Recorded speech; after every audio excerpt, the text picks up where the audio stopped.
Good evening to you and thank you for tuning in EBN TV. I do hope you are well from wherever you're watching tonight's bulletin. Now welcome, my name is Sami Adika. A lot has transpired today, even as President William Ruto has received the police reforms report from the Maraga-led team. Well, we shall be taking a look on that later on. But starting us off tonight, Azimio la Umoja leader Raila Odinga has today busted on the ongoing high cost of fuel in the country, saying the Kenya Kwanza government has failed to stabilize the prices to suit Kenyans. Now, Odinga has blamed President William Ruto over the hiking prices of fuel, wanting him to cancel fuel deals with the Arab countries. Our reporter Toromo Dennis gives us the full detailed story. Azimio la Umoja coalition leader Raila Odinga on Thursday made his briefings at Jaramogi Oginga Odinga Foundation over the alleged grand scam in the procurement of petroleum product under the government-to-government deal that Kenya apparently signed with Saudi Arabia. You will have noticed that Tanzania recently reduced the cost of petroleum products from 1st of November, while Kenya's remain the same or just marginally changed. Tanzania said it was reducing prices because of decrease in the world oil prices by an average of 5.68%, while premiums for importation of petroleum products had decreased by an average of 13% for super petrol, also known as premium motor gasoline or premium motor spirit. Raila broke the silence over the country's high cost of fuel, said that the deal signed and kept secret was driving up the cost of fuel in the country while benefiting shadowy government officials. Raila claimed in his statement that Kenya did not sign any agreement with the United Arab Emirates or Saudi Arabia, and that the agreement was signed between the Energy Ministry and the state-owned companies in the Middle East. Some of the companies charging the higher prices deliver more cargo than they were contracted to deliver, forcing Kenyans to buy more of the oil whose prices are inflated, hence the permanent high prices of petroleum products. The ministry is changing billing month to allow the oil firms quote higher prices. For instance, cargo that was bought in July when the price was low is allowed to quote higher August prices and pass the burden to the consumer. The deal that Ruto hailed as phenomenal has resulted in high landed costs as a result of structuring of the contract. According to the Azimio leader, Kenya Kwanza government has characterized the transaction as government-to-government deal in order to exempt 3 companies from paying 30% corporate tax. The opposition leader also questioned how Gulf Energy, Galana Oil Kenya Limited, and Oryx Energy Kenya Limited were chosen to handle local logistics, accusing the chosen distributors of selling oil at nearly twice the price of bulk suppliers.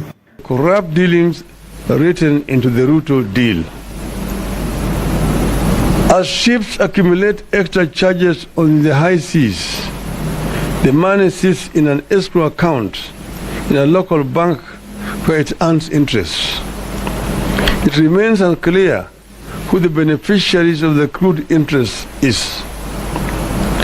This deal has led to high cost of oil products sourced through the Northern Corridor transit route, that's Kenya route.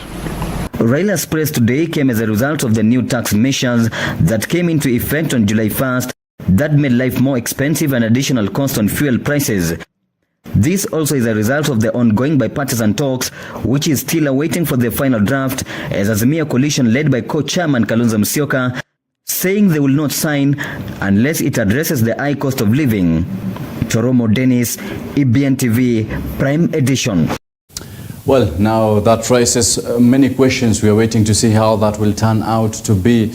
Will Odinga go back to the streets, or will President William Ruto consider some of the measures that Odinga is proposing, or will Odinga's sentiments bring about the end of the bipartisan talks that is ongoing at the National Bomas of Kenya right here in Nairobi.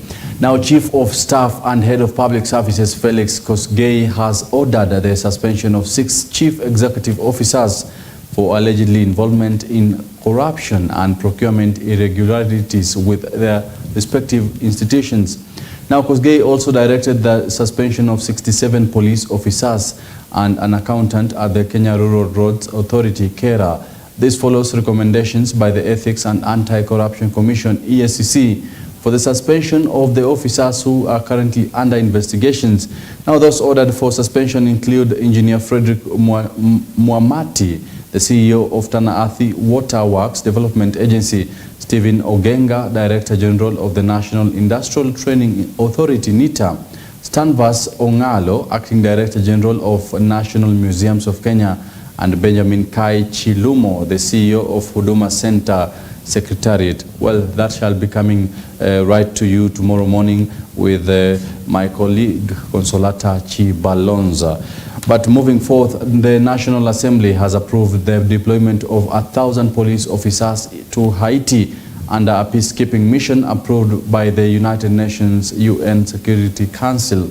Now, the National Assembly Departmental Committee on Administration and Internal Security and the Senate Standing Committee on National Security, Defense and Foreign Relations jointly approved the mission that will see Kenyan troops dispatched to the Caribbean nation next year.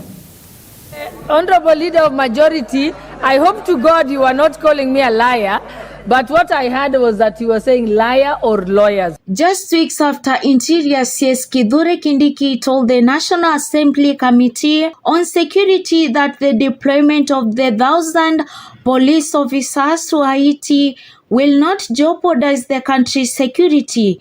Today, the National Assembly has approved the peacekeeping mission in Haiti that was backed by the United Nations Security Council. And we've heard from the Leader of Majority that Kenya owes it to the international community, which we are part of. Madam Speaker, if you cannot contain and protect lives of your people, surely where do you have the guts to take away to protect lives of people in Haiti? The National Assembly Departmental Committee on Administration and Internal Security and the Senate Standing Committee on National Security, Defense and Foreign Relations jointly approved the mission that will see Kenyan troops dispatched to the Caribbean nation next year to combat gangs that have largely overrun Haiti's capital. The planned deployment was blocked by the High Court in Nairobi in October. On Thursday, the court was due to rule on a case by former presidential candidate Ekuru Aukot, who said the mission was backed by the United Nations was a mistake and a suicide mission. Sudan, in Somalia, the Democratic Republic of Congo, Sudan, and Western Sahara. So our forces have been in place, and therefore what we are doing now is just deploying in support of a UN resolution to keep peace in Haiti. And we need to support the people of Haiti. We need to be part of the solution to the problem of Haiti. The National Assembly backed a motion tabled by the Parliament's Committee on Administration and Internal Security, approving the government's request for sending the security officers as violence escalated in Haiti. Kenya Kwanza aligned legislators supported the motion, saying that Kenya has a moral obligation and duty to aid Haiti.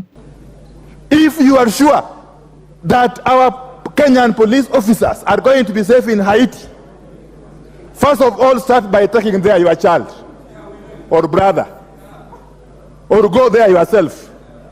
A heated debate saw opposition legislators rejecting the government plans for the Kenya to lead a multinational policing team in Haiti, noting it violates the country's constitution. Wednesday, 15th November 2023, and pursuant to the provisions of Article 248A, this House approves the deployment of the officers of the National Police Service to the multinational security support mission to Haiti. Will as many as of that opinion say aye? Aye. Will as many as of the contrary opinion say nay? Nay. The ayes have it. Next Masinzilu reporting for EBN. And now on matters police welfare, President William Ruto has directed that salaries of police, prisons and NYS officers be reviewed upward by 40% in 3 years. According to President William Ruto, this will help ensure the welfare of uniformed officers are well taken care of to ensure excellence in service delivery. This is according to the recommendations by the 20-member National Task Force on improvement of terms and conditions of service and other reforms for members of the National Police Service and Kenya Prison Service, led by former Chief Justice David Maraga. Of the terms and conditions of service of the National Police Service, Kenya Prison Service, and the National Youth Service with other security agencies. We now confirm that these 3 services are now moved to the security sector. Review the pay, living conditions, medical cover, housing, and other aspects of welfare for police of the service, and simply, let me repeat that, review the pay, living conditions, medical cover, housing, and other aspects of welfare for members of the services, and simply to do the right thing for these officers. I have seen the recommendation that has been made by the task force to enhance the salaries of our policemen, our National Youth Service, and our prison service by 40% over the next 3 years. I think it is a well-considered recommendation. We will now await the workings of the Salaries and Remuneration Commission to make the necessary adjustments so that we can implement this recommendation.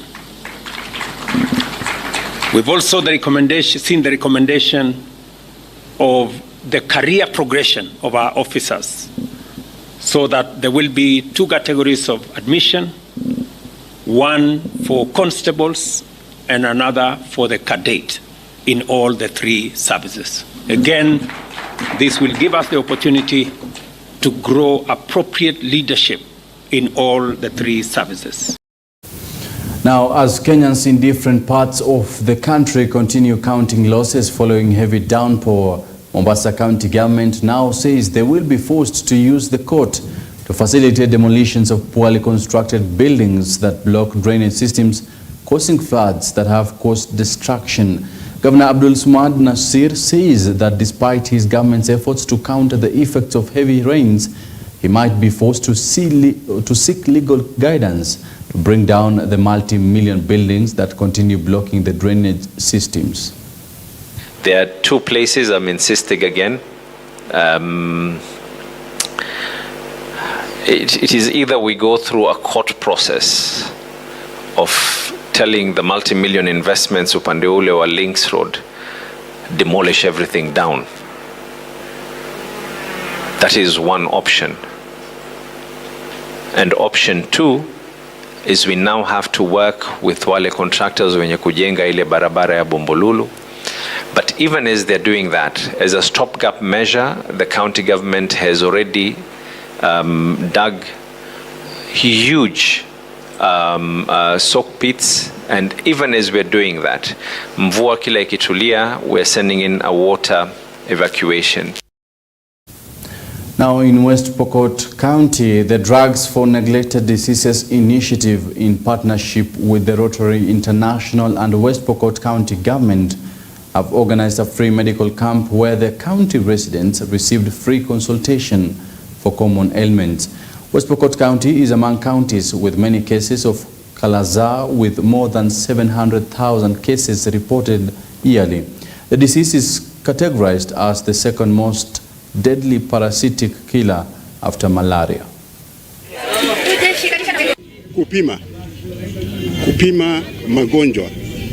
magonjwa hayo ya NTD na Kala-Azar ni moja yake.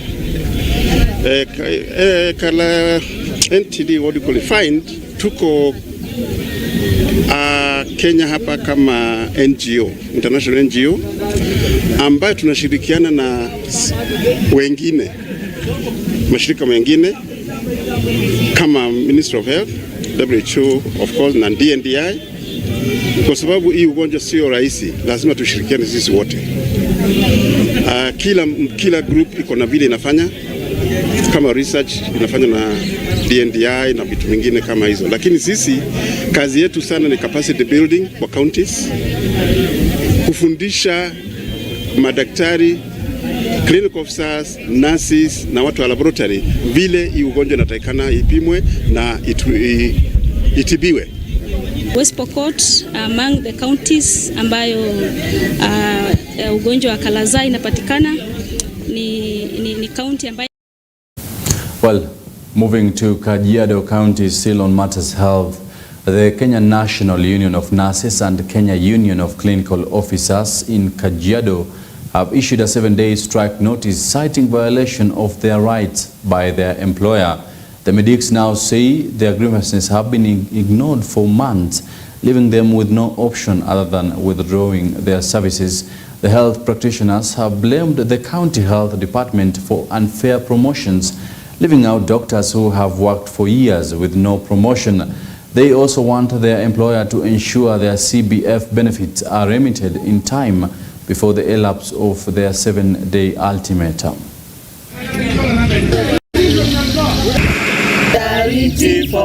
Mimi naitwa Sadera Alfred. Mimi ndio mwenyekiti wa Kenya Union of Clinical Officers tawi la Kajiado. Na sababu yetu kuja hapa leo ni kwa sababu ya mambo na changamoto ambazo zinakumba wafanyikazi wa kitengo ama department ya health.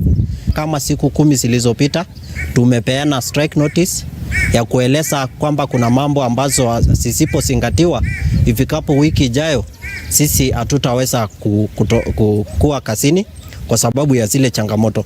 Na changamoto ambazo zimetajwa katika ile barua, moja ni issue ya promotion and resignations, na ya pili ni mambo ya shortage, na ya tatu ni kwa mambo ya uzeeni. Kuna deductions ambazo zinafanyika katika department ya payroll kama wafanyikazi na hayafiki kwenye inafaa kufika. Saa hii ukiangalia katika statements ya wafanyikazi wengi hiyo ni karibu miezi 10 ambazo asija remitiwa katika ile malipo ya uzeeni maarufu kama CPF. Kwa hivyo sisi tumekuja hapa kuambia umma ama the general public that ifikapo siku ya Jumatatu kama hakuna jambo ambalo limetendeka ambazo katika changamoto zetu zile hasijazingatiwa na mwajiri wetu, tutakuwa tunaenda nyumbani ambaka wakati ule itaongelelewa. Now moving forth, police in Baringo earlier on Thursday managed to arrest a suspected bandit leader in Kapedo. According to the police, the suspect has been on their radar for the last 4 years, and his arrest will ease the war on banditry in the North Rift region that has caused havoc over the past years. Police also managed to recover 2 guns and 15 bullets as investigations continue to identify those he has been collaborating with. Na vile nimesema kupitia intelligence yetu multi agency tuliweza kumshika kule pande ya Kapedo na akatuelekeza kwa mali alikuwa, na tukapata bunduki 2 na risasi 15.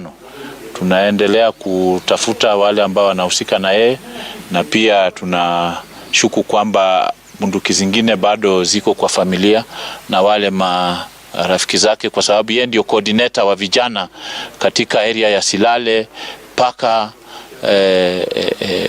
Kapedo, na coordinate vijana kwa mambo ya wizi ya ng'ombe. Lakini pia ametusaidia na information ambayo tunaamini kwamba tutaweza kupata bunduki zingine mingi. Pia ijulikane for the last 2 weeks tumeweza kupata our bandit watatu na moja ambaye tulipata pale Roruk. Mjua pale Roruk tumekuwa na issues na tuliweza kushika moja hapo ambaye amekuwa akihusika na ng'ombe, na in fact tukapata ng'ombe kwao. Mwingine tumepata upande wa Arabal, area Arabal, na tukalikava pia bunduki. Huyu naye watatu sasa na bunduki tatu so far. So kwa hivyo ni progress mzuri kwa hiyo operation ambayo inaendelea North Rift. Now moving to the coastal part of the country. With less than a month to go for the United Democratic Alliance UDA party to conduct its grassroots elections, 506 UDA members in Taita Taveta County have come out to vie for different positions in the party. Speaking during a sensitization exercise in the county, the party leadership has reiterated that the elections slated for December 9th will be free and fair, as stated earlier on by President William Ruto. Ambao unakuja, lakini nashukuru maswali mengi yamejibiwa na kila mtu ametosheka. Wasiwasi tulikuwa nao watu wakiona kwamba wataletewa watu wakiambiwa kwamba huyu ndo lazima awe chairman awe nini, lakini leo tumeambiwa kwamba hiyo digital ambayo itatumika haitakuwa na ubaguzi, bali itakuwa na ile mtu ambaye ameshaguliwa na wanachama. Kwa hivyo tunashukuru sana headquarters, na tunaomba sisi watu wa UDA tuwe na umoja, kwa sababu mara nyingi uchaguzi ukija hivi saa nyingine unagawanya watu, lakini sisi tumesema kwamba tutashikana na baadaye tutaendelea kukubaliana. Tukiona kwamba huyu anataka hiki, mwingine anataka kile, tunaweza kukubaliana bila kuenda kwa uchaguzi wa kuvutana. Tumeenda kila mahali tukielimisha watu, na uzuri ni kwamba watu wanatupokea. Nataka kumhakikishia rais kwamba yale tulikuwa tumeahidi yanatendeka. Watu wengi sasa wameingia kwa UDA, na sasa hivi hata tukianza numbers nafikiri zimejipanda sana. Ni ile tu tumepewa hiyo namba ya 52, but I'm sure we have more than 52 people. And above all, tuko na kila mahali, tuko na wale wakilishi ambao watasimama kuchukua nafasi. Kwa hivyo naomba hao ambao watasimama kuchukua nafasi tuwe ngangari, tuone kwamba hali hii tumeiwahi kama vile Kenya yote wanavyofanya. Now, the National Land Commission NLC has called on government to help fast-track registration of communal lands, with only 14% having translated in line with Community Land Act 2016. NLC says this will help reduce the historic land tussles between communities in the country, as land will always remain a crucial resource. Now, lack of political goodwill and inter-county boundaries wrangles have been termed as the major obstacles in the quest to ensure complete registration of community land in the northern part of the country. In Kenya now, only 14% of all the community land has been registered, which is a very small number since the Act was promulgated in 2016 and the regulations in 2017. So this process has been very slow, and there's need to fast track the process because it helps communities to live in peace and also to have security and to be able to start focusing on economic development. The challenges of registration of community land in Kenya, first of all, it needs a lot of political will. The political will of both the national government and the county government. The stakeholders need to work together in a coordinated way that will help to fast track the process. The communities and also the counties and the national government, everybody needs to learn each other's roles so that the workflows can flow into each other. The other challenge is in resources. There's need to prioritize it also in the budgeting system. We need to have clear work plans and to mainstream planning and registration of community land throughout the budget cycle. The other challenge is within the communities themselves, realizing and verifying the people who should actually be registered. It is a complex process and it needs a lot of buy-in of the community, and it needs a participation of different stakeholders so that the right people can be verified, the right people can be registered. The other challenge lies in the community themselves agreeing how they want, whether they want the land to be registered as community or whether they want the land to be privatized, because they have to be in agreement about what they want.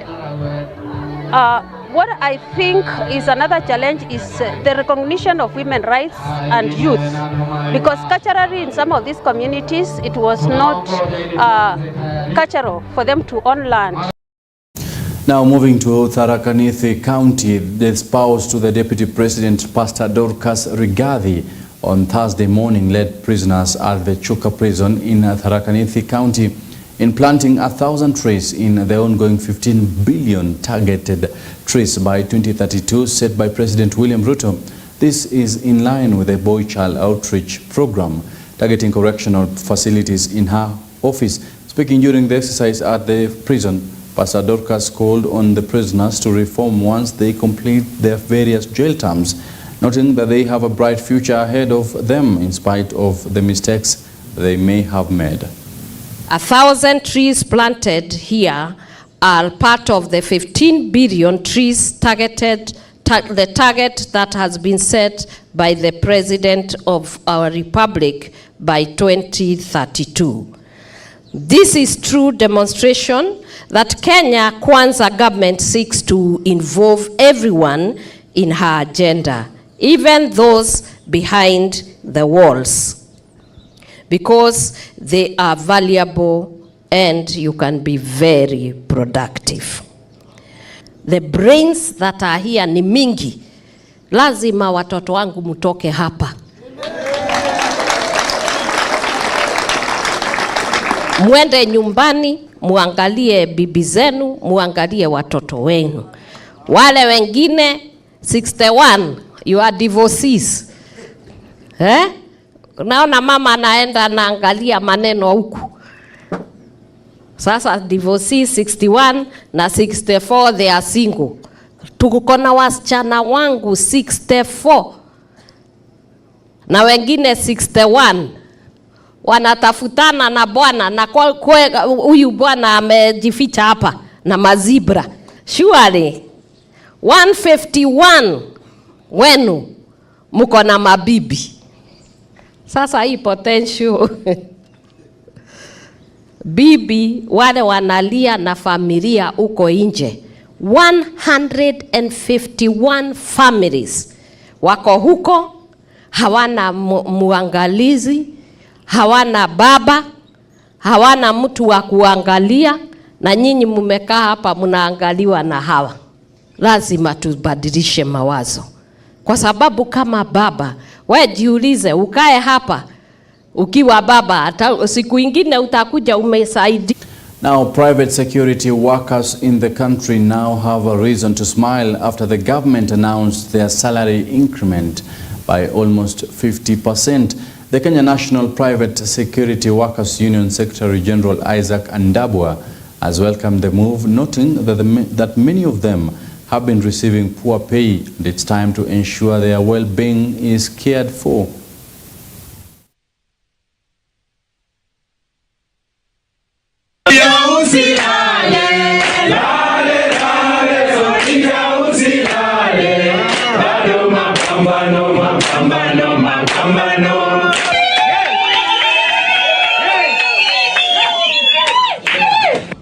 Bawabu wameumia miaka mingi sana, wakipata mishahara duni, hakuna mambo ya overtime, environment ya kazi, na wamekuwa na miziko mikubwa.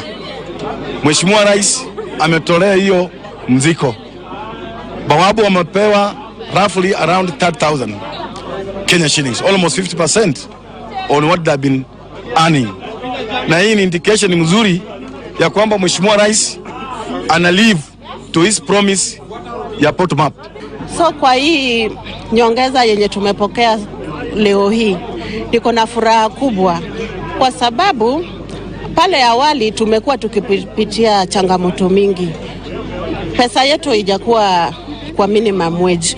Kuna maaskari wanapata 15,000 and below, na hii taxation na housing allowance ukipata tumekatwa, tunabaki na kitu hakuna. So kwa saa hii tutafurahia, at least give reward to the government, willingly pay that housing allowance. It has been a fight for such a long time that we fought. We've made a lot of noise to at least the government to realize our service to them, that at least boost the security of the nation. And realizing us, our effort is at least a boost to us, and we really appreciate. Well, that right there marks the end of tonight's bulletin. Many thanks for tuning in. Until tomorrow, do have a lovely night, and many thanks for tuning in.